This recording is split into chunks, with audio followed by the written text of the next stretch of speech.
Namaskar, welcome at English Study. I am Rekha Gupta. This is fourth video in the series of literary terms and devices. तो please video को like और share करें और channel को subscribe करें. First term of today's video is euphony, a term applied to language which strikes the ear smoothly, pleasantly and musically. Euphony में क्या होता है कि जो वर्ड्स होते हैं, जो लाइन्स होते हैं, वो बहुत स्मूथ होते हैं, प्लीजेंट होते हैं और म्यूजिकल होते हैं. तो हम सुनने में बहुत ही वो स्मूथली फील होता है, प्लीजेंट फील होता है. Cacophony is the second term of today's video. Cacophony or dissonance, language which is perceived as harsh, rough and unmusical. Cacophony euphony का जस्ट अपोजिट होता है. जहाँ वहाँ पे लैंग्वेज और वर्ड्स होते हैं स्मूथ, प्लीजेंट और म्यूजिकल होते हैं, वहीं कैकोफोनी में जो वर्ड्स या लाइंस होते हैं वो हार्श, रफ और अनम्यूजिकल होते हैं. The discordancy is the effect not only of the sound of the words but also of their significance, conjoined with the difficulty of enunciating the sequence of the speech sounds. जो डिस्कॉर्डेंसी है sound में roughness से, वो ऐसा नहीं कि सिर्फ शब्दों के में है. जो शब्द जो साउंड क्रिएट करते उसमें है, सिर्फ साउंड में नहीं है, बल्कि उसका जो वर्ड्स है ना, उसका मीनिंग भी डिस्कॉर्डेंसी ही होता है, रफ होता है. और जो स्पीच साउंड के सीक्वेंस है उसको प्रेजेंट करने में डिफ़िकल्टी भी इसमें शामिल होता है. तो एक तरह से cacophony is not a pleasant sound anyhow. Fabliau, the medieval fabliau was a short comic और सटारिकल टेल, सॉरी यहाँ टेल होगा, टेक नहीं होगा, मिस स्पेल्ड हो गया है, in words dealing realistically with middle और lower class characters. Its favourite theme is the cuckolding of a stupid husband. Fabliau क्या है?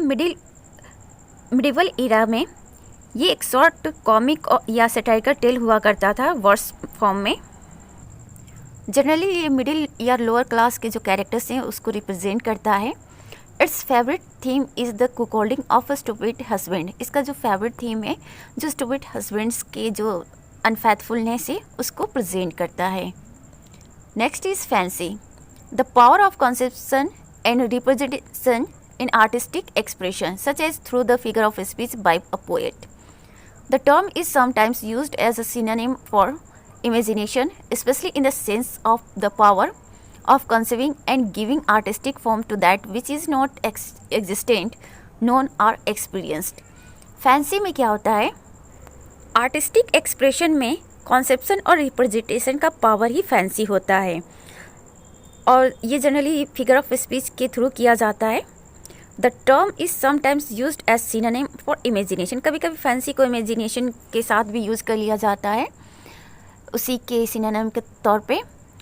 Specially in the sense of the power of conceiving and giving artistic form to that. इसमें क्या होता है, जो artistic form देने की कोशिश की जाती है ना, उसको विच इज़ नॉट एग्जिस्टिंग, तो मतलब जो चीज़ अस्तित्व में नहीं है, विद्यमान नहीं है, प्रेजेंट नहीं है, या जिस चीज़ को जाना नहीं गया है, जिसका अनुभव नहीं किया गया, उससे आर्टिस्टिक रूप देने की कोशिश की जाती है.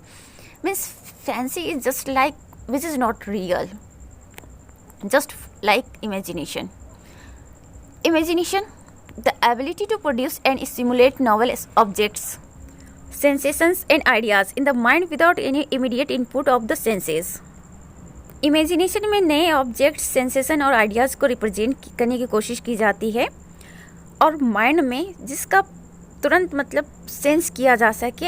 ऐसा ना कि पहले से ही उसके बारे में किसी सामने वाले को पता हो, या जब ऐसी किसी लिटरेरी वर्क को हम पढ़ रहे हैं और इस तरह का कोई इमेजिनेशन उसमें प्रेजेंट किया गया है, तो ऐसा नहीं कि वो हमें पहले से पता है. जैसे हमने पढ़ने के बाद वो इमेजिनेशन हमारे माइंड में क्रिएट हो, तो that is imagination. Next is form, the name of the text type that the writer uses. For example, short stories, plays, scripts, sonnets, novels, etc. तो फॉर्म क्या होता है? लिटरेचर का प्रकार होता है. लिटरेचर में बहुत तरह के टेक्स्ट लिखे जाते हैं, जिसमें short stories, plays, script, sonnets, novel, poem etcetera, तो उन्हीं को ही फॉर्म बोलते हैं. All of this are different text types that a writer can use. तो ये सारे अलग अलग टेक्स्ट टाइप्स हैं जिसे राइटर यूज़ करता है.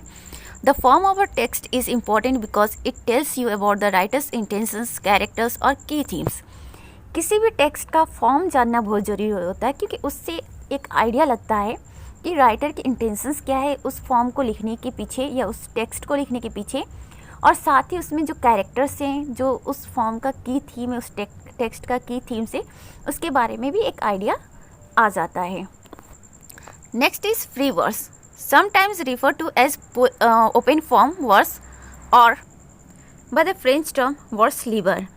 तो फ्री वर्स क्या है, कभी कभी इसको ओपन फॉर्म के रूप में भी जाना जाता है, जिसे फ्रेंच टर्म में वर्स लिबर कहा जाता है। It does not use any strict meter और राइम स्कीम। फ्री वर्स में क्या होता है कि कोई राइम स्कीम नहीं होता है और ना ही मीटर का यूज़ होता है। It has no set meter, कोई इसका सेट मीटर भी नहीं होता है। Poems written in free verse can have lines of any length from a single word to much longer. तो फ्री वर्स में जो पोएम लिखे जाते हैं उसकी लाइन्स एक वर्ड की भी हो सकती है या बहुत लंबी भी हो सकती है। That's why it's called free verse. Remember, no rhyme, no meter, just expression. Next, Gothic novel, a type of fiction which lacks the exotic setting of the earlier romances but develops a brooding atmosphere of gloom and horror, represent events that are uncanny or macabre or melodramatically violent and often deals with aberrant psychological states. तो Gothic novel में क्या होता है, जो normal novel होते हैं उससे ये बिल्कुल अलग होता है, थोड़ा हॉरर टाइप का ड्रामा होता है ये।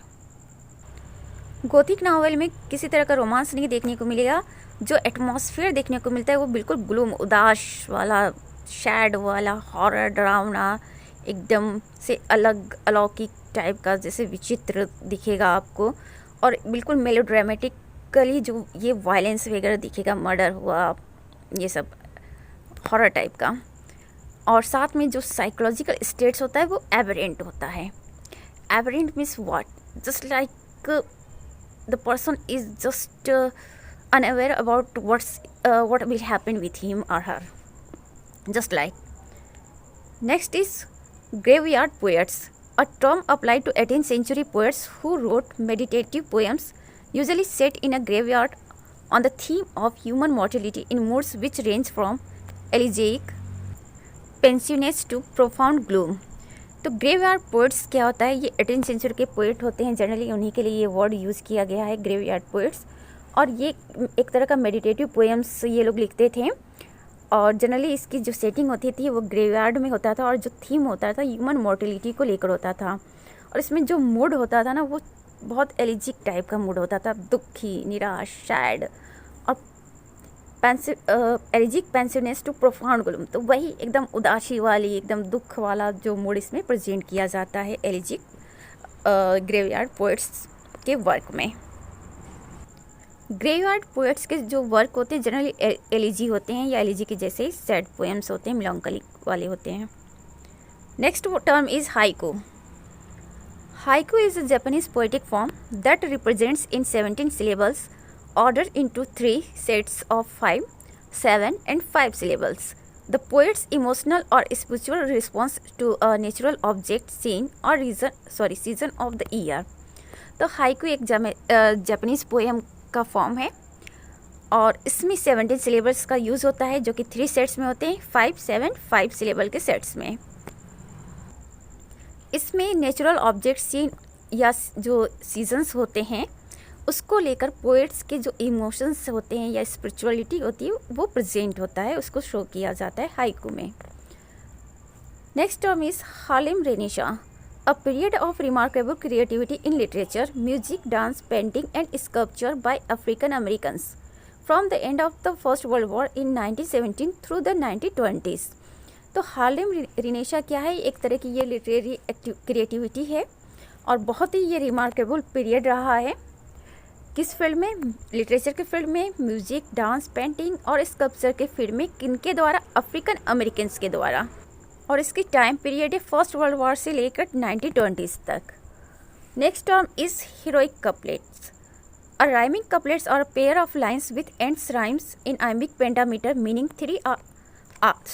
meaning there are 5 iambic feet on each line. The heroic couplets traditionally appears in long narrative poems called epics, but it can also be used in mock epics that parody the heroic tone of epic poetry. Heroic couplet एक rhyming couplets होता है या lines का pair होता है और इसमें ending rhymes भी होते हैं। आइम्बिक पेंटामीटर का यूज़ होता है। आइम्बिक पेंटामीटर में क्या होता है, 5 आइम्बिक फिट होते हैं हर लाइन में। ट्रेडिशनली देखा जाए तो हीरोइक कपलेट्स जो है नरेटिव पोएम्स में, जो लॉन्ग नरेटिव पोएम्स होते थे जिसको इपिक कहा जाता था, उसमें यूज़ किया जाता था। लेकिन बाद में इसे मॉक इपिक्स में भी यूज़ किया जाने लगा। मॉक इपिक्स क्या होता है, वो पैरोडी होता है हीरोइक टोन में एपिक पोएट्री का। Next up is hyperbole, bowled over statement और the extravagant exaggeration of fact or possibility. It may used either for serious or ironic or comic effect.